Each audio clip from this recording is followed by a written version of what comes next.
দর্শক, আমরা তো মাছকে শুধুমাত্র রান্না করে খেয়ে থাকি, কিন্তু চায়নারা এই মাছ দিয়ে এমন একটি জিনিস তৈরি করে যা জানলে আপনি অবাক হয়ে যাবেন। এর জন্য এই মহিলাটাকে দেখুন, সে মাছটাকে ডুবন্ত তেলের ভিতর ছেড়ে উল্টিয়ে পাল্টিয়ে তারপর সেটিকে খুব ভালো করে ফ্রাই করে নিচ্ছে। আর মাছটা যখন ফ্রাই হয়ে গেল তখন দেখুন এটিকে উঠিয়ে নিয়ে আবার একটি ঢেঁকি নিচে দিয়ে দেওয়া হচ্ছে। মূলত এই ঢেঁকি নিচে মাছটাকে খুব ভালো করে পেশা হবে, আর এর জন্য অনেকক্ষণ পর্যন্ত মাছটার উপর ঢেঁকি চালানো হচ্ছে।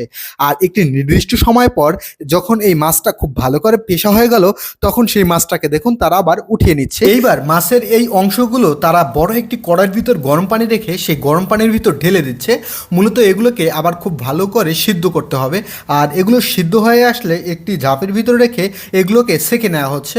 আর এই যে নিচের তরল অংশটা, এটাকে তারা এইভাবে একদিন রেখে দেয়, আর রেখে দেওয়ার পর দেখুন এটি একদম দইয়ের মতো এইভাবে জমাট বেঁধে যায়। আর মূলত তারা এই মাছের এই অংশটাই খাবে, বাকি অংশটা তারা ফেলে দিচ্ছে। এরপর দেখুন এগুলোর উপর তারা একদম গুঁড়ামরিচ ছিটিয়ে দিয়ে সেটা কতটা মজা করে খাচ্ছে।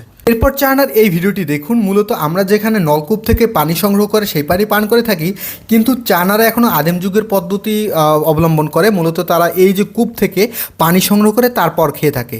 এরপর এই ভিডিওটা দেখুন দর্শক, এই যে সুন্দরী মেয়েটাকে দেখছেন, এই মেয়েটা কাদার ভিতর নেমে দেখুন একদম গলা পর্যন্ত তার শরীরে কাদা লাগাচ্ছে। তার আশেপাশে আরও অনেকগুলো লোক আছে, তারাও সারা শরীরে শুধু ফেস ছাড়া বাকি সারা শরীরে কাদা লাগিয়েছে।